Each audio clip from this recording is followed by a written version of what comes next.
Hey, what's up, guys? I'm gonna get right into it. I know I'm dressed differently, but it's still on. We're still on exposure. We had airway, we had breathing, we had circulation, and now we're on exposure. In the book, it goes to frostbite first and then exposure, but I'm gonna jump right to exposure to follow the ABCDE assessment steps. Okay. All right. So, I left off by saying that we need to know what hypothermia is, which would definitely be 95 degrees Fahrenheit, 35 degrees Celsius. You need to know that, and you need to know the normal temperature will be 37 degrees Celsius and 98.6 or 98.7 degrees Fahrenheit for our normal temp. So now that we know that, hypothermia can lead to coma, of course, because if you're not getting any blood supply to your organs, then it's going to affect the brain. You're going to have coma. Okay. Hypoxemia and acidosis. All right. So when you're cold, hypothermia. When you think about hypothermia, think about that heart. It's so cold that your heart can't pump the way it's supposed to pump. It's pumping really slow. And if your heart is pumped, because when you're cold, everything slows down, okay? Like when you're freezing something, it's freezing up, all right? So your heart is not pumping fast enough. What happens when your heart's not pumping fast enough? That blood supply is not getting to those organs. And if it's not getting to those organs, basically that blood supply is decreasing, right? You had that heart pumping all that blood to those organs that you want it to, but when it's not pumping fast, it's going really slow, that blood pressure decreases. And as that blood pressure decreases, that means not enough oxygen is getting to those tissues, right? And there's not enough oxygen coming to those tissues, then yes, coma is going to occur, because therefore your blood is, you're not getting blood to your brain, you're not getting oxygen to your brain, and therefore coma will arise.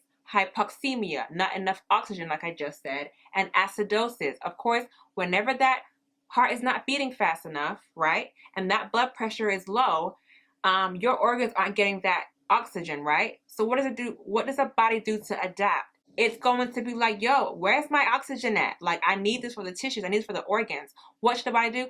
Okay, let me breathe faster. Maybe I can get more oxygen, but it doesn't help. When you breathe fast, you don't get a lot of oxygen into your lungs. You actually just get a little bit of oxygen, and you keep in more carbon dioxide. You're not letting out that carbon dioxide. What does that mean? We know that carbon dioxide is what? Acidic. If it's acidic, what happens?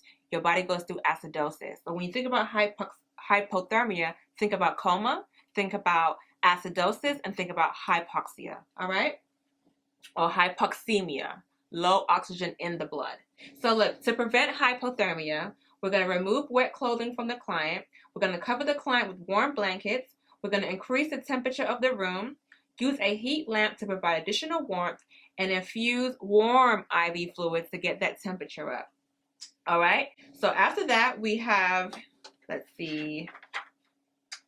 So we have the ABCDE principle, right? So we did the exposure. So DE would be, we did exposure E. So that's it when it follows the principles. So on exposure, I would say we got to think about frostbite, we got to think about heat stroke, we got to think about poisoning, because you can be exposed to cold conditions, you can be exposed to too much heat, and you can be exposed to poison, all right? So let's get into frostbite first. Frostbite, it says here, it's a skin condition which occurs after prolonged exposure to freezing temperatures. Extent of injury to exposed skin may not be evident for at least 24 hours after injury, and is categorized as superficial, first degree, partial thickness, which is second degree, and full thickness, which is third and fourth degree. So it's similar to heat burn, but actually with frostbite. So first degree is less severe, it's the least severe form, and it's only the superficial layer. Think about the first layer, first degree burn, superficial layer. Second degree, blisters cover the exposed skin area, causing necrotic tissue death and swelling. Third degree, extensive edema and blisters to the affected skin, which does not blanch. Affected areas will be treated by debridement or damaged tissue. So you have debridement in the 3rd degree. And with the 4th degree, the affected area completely lacks blood supply. There is no oxygen or blood getting to these tissues. It is considered full thickness necrosis of the skin with potential progression of gangrene, okay? The extent of gangrene may require amputation of affected areas. So nursing actions. Of course, it's frostbite, right? So how are you going to take care of a frostbite? Obviously, it happens because of it being cold. So nursing actions, what do you want to do? Rewarm the client. They need to be rewarmed, right? So bathing affected areas in warm bath, which will be around 104 to 108 degrees Fahrenheit, will improve blood circulation and promote healing of damaged tissue. This rewarming process can increase pain as circulation improves to affected area of the skin. So remember that while you're rewarming the patient from frostbite, it can become a lot more painful because the sensations are coming back, right? The nerves are working well. So therefore, pain will probably increase while you're rewarming the patient. So that's an expected finding. Administer a tetanus toxoid intramuscular vaccine to prevent complications related to growth of tetanus in wounds. Because remember, when we said that frostbite can cause 1st, 2nd, 3rd, and 4th degree burns, which are open wounds. Whenever you hear about an open wound, always think about a tetanus shot. That's what I've noticed here. Always think about a tetanus shot, tetanus toxoid vaccine. Whenever you have an open wound, we have our frostbites, 1st, 2nd, 3rd, and 4th degrees. So we are thinking about administering a tetanus shot. We're warming the patient. So that's frostbite. So that's the first exposure. Another exposure that can occur would be heat exhaustion. Okay, so we have heat exhaustion and heat stroke. 2 different things. One comes before the other. So we will start off with heat exhaustion. Heat exhaustion occurs after a prolonged exposure to elevated temperatures, heat, and causes excessive sweating, diaphoresis, and tachycardia, that heart beats really fast, leading to dehydration. So clients must receive rapid treatment for dehydration and low sodium to prevent developing heat stroke. All right? So after the heat exhaustion occurs, when you're over here, you're in the sun, it's hot as hell, and your body's going ahead and allowing you to sweat, increasing that heart rate, and causes you to sweat. As you're sweating, you're losing fluids. If you're losing fluids, of course, you're going to have a low BP. You're going to have dehydration, right? Not enough fluids in the body, right? Because it's all being evaporated. What happens is when someone is outside for a prolonged period of time, they can now go to heat stroke. And heat stroke is a medical emergency, and clients must receive immediate treatment to prevent death. Think about it. You've been in that sun, right?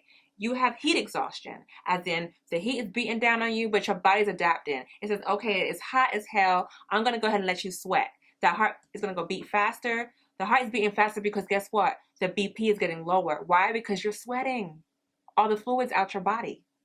So if it's sweating the fluids out your body, what's the body got to do? Beat faster. Why are we trying to increase this BP? Why? Because we're not getting what to the tissues, guys? Blood, which carries what? Oxygen, nutrients, vitamins that the organ needs. So of course we're going to have tachycardia, right? And so here with heat stroke, what happens is it's sweated out so much you have no fluids no more. The fluids are gone. Now it's a heat stroke. It's a problem. It's an emergency. You don't have the blood carrying the oxygen, which what? Feeds your organs, feeds your tissues. It's a medical emergency. We got to get some fluids there ASAP. Otherwise, there's going to be tissue necrosis, tissue ischemia, which may lead to tissue necrosis, which is tissue death, right? So with heat stroke, we have signs and symptoms that we need to know, all right? So think about it. Heat exhaustion, we had sweating. So we know in heat stroke, there's going to be no diaphoresis, right? Because they've already sweated out all their fluids. They don't have any fluids to sweat out anymore, which is scary too. Think about it.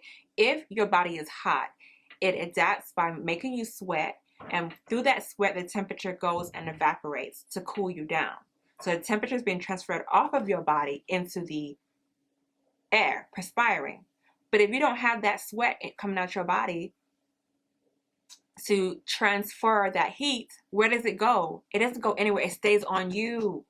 So guess what's increasing? Your temperature, your heat. You're hot as hell. You're gonna kill your cells off of heat. We know that heat causes tissues to die, correct? Because of course, that nutrition, that oxygen, all that stuff is not getting to those organs because there's no fluid to allow the blood to transfer all these nutrients that it needs to. So, heat stroke, we have no sweating. We do not have diaphoresis. It says here we have lack of perspiration. I just said that. We have low blood pressure. I just said that. You have increased heart rate. So you still have increased heart rate with heat stroke, the same way we have with heat exhaustion. We have decreased urinary output. I mean, you can't pee. You don't have any fluids. It's heat exhaustion, right? You have alterations in mental status. Of course, if you don't have the fluids, you need to feed your organs, feed your brain. Of course, you're going to have mental issues, alterations in mental status, which is going to happen. If you don't have blood supply getting to your brain, getting to your organs, you're going to have confusion, stupor, alterations in mental status. Everything's going to be low. It's going to be bad, okay? And then we're going to have abnormal blood potassium and sodium levels due to the fact that you're sweating out your electrolytes. What goes with electrolytes? When you sweat, sodium is being sweated out, right? If you sweat out your sodium, then the potassium-sodium balance is going to be off, all right? So not only have you sweated out your fluids, you have sweated out some electrolytes that are needed to keep a balance, right? All right. So what are you going to do as a nurse? What are your actions? How are you going to intervene and fix this problem? It says we're going to assess using the ABCDE assessment that we know of. So we're going to administer oxygen. Yes, definitely oxygen because, I mean, your tissue needs oxygen. But you know what? You're definitely going to need to administer some fluids, right? Because if you don't have your fluids, how is the oxygen going to get to where it needs to go? So yes, you're going to administer fluids. You're going to have a large gauge IV catheter for rapid intravenous administration of 0.9 sodium chloride. We know that when we're putting fluids in the body, it has to be isotonic. And we already talked about 0.9 sodium chloride, lactated ringers. The client can require indwelling urinary catheter, I guess, for when they do start being able to pee. Due to the confusion, the mental confusion, they shouldn't be walking to the bathroom. So a urinary catheter will be best for that specific patient because they're going to be at a fall risk, right? And then we have apply ice packs and cooling blankets to bring that temperature down because they wasn't able to sweat off that heat in the first place due to heat stroke, right?